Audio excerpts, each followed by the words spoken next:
Salam maa ngi leen di ziar di leen nuyu ku si nekk sa tur ak sant dama amoon ñëw vidéo bu gàtt ma bëggoon def si wàllu pneu yi expliquer lan moo am importance si pneu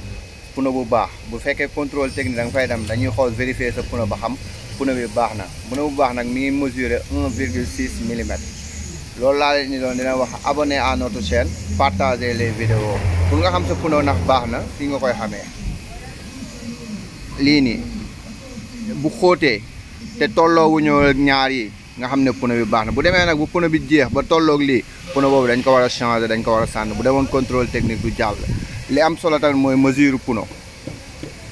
pneu yi dañu war a tolloo maanaam côté bi ak côté bële dañu war a tolloo même ñu doon même mesure te oto bu su nekk day indaale mesure pneu ñu bind ko ci kayitu oto bi kon di leen wax jaajëf loolu laa leen indi doon vidéo bu gàtt la mais bu bëri njëriñ ngeen bàyyi ci xel ndax pneu lu am solo la ci oto